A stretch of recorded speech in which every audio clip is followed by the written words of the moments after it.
삼성그룹 관련 2016년 2월 6일자 청구인적 준비서면에 대한 반박 준비서면을 제출하고 그 핵심 사항을 구두로 본법정에서 진술을 올리도록 하겠습니다.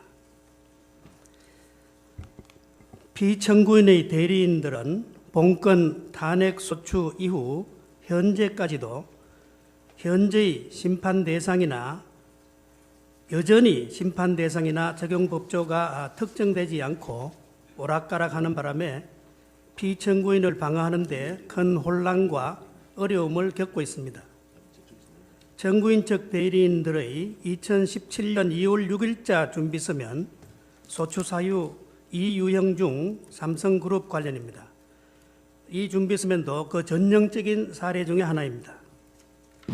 국회의 탄핵소추 의결서를 보면 삼성그룹 관련 부분에 대하여 삼성그룹이 미르재단과 K스포츠재단에 합계 204억 원을 출연하였는데 이것은 2015년 7월 25일 피청구인과 이재용 부회장의 면담 시 삼성물산과 제일모직의 합병에 해치펀드 엘리에스의 반대가 심하는 등 삼성그룹의 현안 문제에 대한 대화가 있었고 피청구인의 재단 출연 요청이 있었기 때문이며 이는 2015년 6월경 보건복지부 장관 문형표, 국민연금공단 기금운용본부장 홍완선이 삼성물산의 재주주인 국민연금공단에 작용하여 삼성물산과 제일모직의 합병에 찬성하는 결의를 한 것과 관련이 있다. 따라서 피청구인에게 뇌물죄와 직권남용 강요죄가 성립하여 법률 위배에 해당되고 대통령의 권력을 남용하여 삼성그룹의 금품 출연을 강요하고 뇌물을 수수함으로써 법치국가 원칙을 파괴하고 기업의 재산권을 침해하여 헌법을 위반하였다고 적시되어 있습니다. 그런데 이 2월 6일자 준비서면에는 피청구인과 삼성그룹의 관계에 대하여 정유라 승마특혜 지원 지시 운운하면서 원래의 소추 의결서에 포함되어 있지 않았던 새로운 사실관계를 기재한 뒤에 헌법 제46조 3항에 위반된다라고 주장하고 있습니다.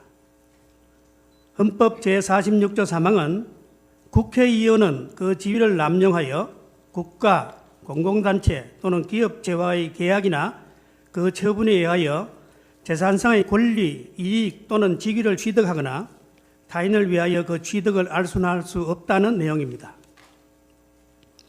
아마 청구인 측에서는 검찰의 최순실, 안종범에 대한 공소장을 근거로 피청구인을 뇌물죄, 직권남용죄 등 법률 위배 사유를 기초로 하여 탄핵 소추를 하였다가 탄핵 헌법재판소의 심판 과정에서 뇌물죄 등 범죄 혐의를 인정할 만한 증거가 거의 없다는 사실을 알게 되자 당황한 나머지 당의 소추 사유의 불비를 메우기 위하여 부득이 국회의원의 헌법상 의무임이 명백한 헌법 제46조까지 무리하게 들고 온 것이 아닌가 생각됩니다.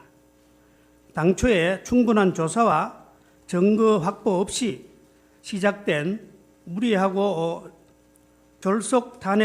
무리한 졸속 탄핵 소추를 계속 유지하기 위하여 억지 논리로 새로운 법리를 창설하려는 것이 아닌가 의심됩니다. 하지만 헌법 제46조는 문자 그대로 국회의원에게 부과된 헌법상의 의무이고 대통령에게는 우리 헌법이 별도로 헌법 수호 업무라든지 국가 독립 영토 보전 업무라든지 겸직 금지 의무, 평화 통일 노력 의무 등을 규정하고 있습니다. 그런데 국회의원에게 부과된 의무가 대통령에게도 적용 또는 준용된다는 규정도 전혀 없는 상황이어서 대통령인 피청구인에게 헌법 제46조 소정의 직무상 의무가 있다고 보기는 어려울 것입니다. 물론 공무원인 대통령에게도 당연히 청렴 의무가 있는데 이는 형법과 국가공무원법 등에서 뇌물과 부패행위를 금지하고 위반 시 형사처벌 또는 징계처분을 부과하고 있기 때문이지 헌법 제46조가 규정한 국회의원의 청렴 의무가 준용되기 때문은 아닙니다. 정부인 척 대리인들의 준비서면에 기재한 사실관계는 객관적 증거에 의해서 입증되지도 않고 설사 그런 내용이 일부나마 인정된다 하더라도 뇌물죄가 성립되지 않는 이상 원래의 소추 사유가 이유 있다고 보기는 어렵다고 생각합니다. 그 이유를 설명드리면 아래와 같습니다. 헌법 제65조와 헌재법 48조는 대통령이 그 직무집행에서 헌법이나 법률을 위반한 경우는 국회가 탄핵소추를 의결할 수 있다라고만 규정되어 있습니다. 그런데 과거 노무현 전 대통령 탄핵 사건에서 헌법재판소는 대통령이 그 직무집행에서 헌법이나 법률을 위반한 경우라 하더라도 대통령을 파면하기 위해서는 대통령의 파면을 요청할 정도로 헌법 수호의 관점에서 중대한 법 위반 또는 국민의 신임을 배반한 행위가 있어야 한다고 하였습니다.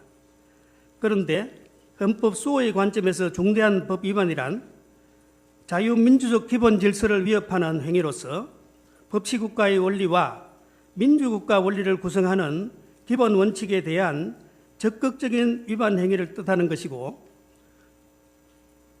대통령의 파면을 요청할 정도로 국민의 신임을 배반한 행위란 예컨대 뇌물수수, 부정부패, 국가의 이익을 명백히 행하는 행위가 그 전형적인 예라고 하면서 그 사례로서 대통령이 헌법상 부여받은 권한과 지위를 남용하여 뇌물수수, 공금횡령 등 부정부패를 하는 경우라든지 공익실현의 의무가 있는 대통령으로서 명백하게 국익을 해야 하는 활동을 하는 경우라든지 대통령이 권한을 남용하여 국회 등 다른 헌법기관의 권한을 침해하는 경우 등의 그런 경우에는 대통령이 자유민주적 기본 질서를 수호하고 국정을 성실하게 수행하리라는 믿음이 상실되었기 때문에 더 이상 그에게 국정을 맡길 수 없을 정도에 이르렀다고 보아야 한다고 판시한 바 있습니다.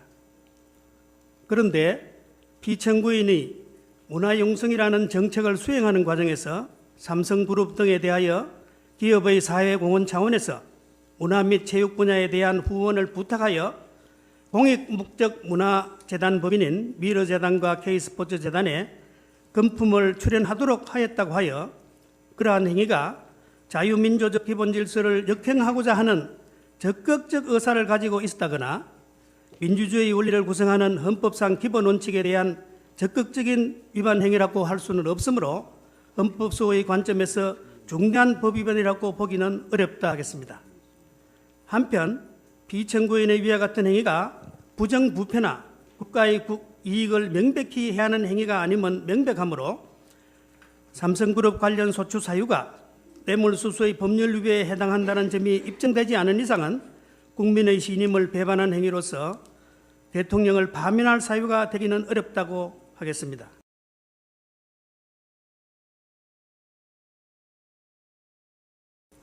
그런데 2015년 12월 서울중앙지검 특별수사본부가 최순실, 안종범을 기소할 때도 피청구인에 대한 뇌물수수 혐의는 인정되지 않아 결국 안종범 수석과 최순실을 직권남용 권리행사 방해죄 및 강요죄로 기소하였고 2017년 1월 19일 특별검사가 삼성그룹 이재용 부회장에 대하여 뇌물공여 등 혐의로 구속영장을 청구하였지만 법원은 뇌물공여죄 등 주요 범죄 혐의에 대한 법리상 다툼의 여지가 있음을 고려할 때 구속 사유와 필요성을 인정하기 어렵다며 소명 부족을 이유로 구속영장을 기각하기도 하였습니다.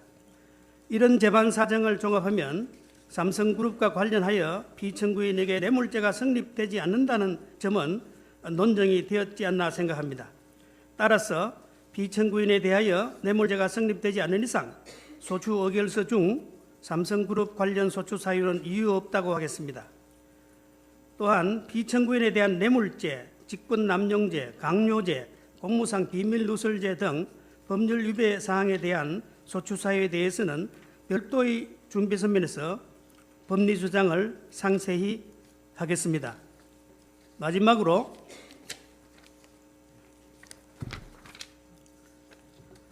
피청구인은 대통령 취임 이후 형제 자매마저 부정부패에 연루될 것을 우려하여 청와대에 출입하지 못하도록 조치하였고 주변 감독에 나름대로 엄정하게 대처했습니다. 상식적으로 보더라도 1천만 명 이상의 국민들이 직접 투표로 선출하여 대통령에 취임한 비천구인이 가족도 아닌 제3자를 위하여 신성한 대통령의 지위를 남용한다는 것은 상상하기 어렵다고 하겠습니다. 부양해야 할 자식도 없이 대한민국과 결혼했다는 말을 들으며 오로지 애국심 하나로 사심없이 평생을 조국과 국민에게 헌신하여 온 비천구인의 행위에 대하여 그녀의 애국심을 존중하여 달라는 말은 못하더라도 조금은 따뜻한 시각에서 봐줄 필요가 있지 않나 생각합니다. 아무리 권력 주변에 기생하면서 자신들의 이권을 노리며 호가호위하는 무리들이 있었고 그들을 사전에 제거하지 못한 비천구인의 잘못은 따끔하게 나무라야 하겠지만 그러한 비천구인의 가오는 헌법상 임기가 엄중하게 보장되는 대통령의 직에서 파면할 정도의 잘못은 아니라고 생각합니다. 감사합니다.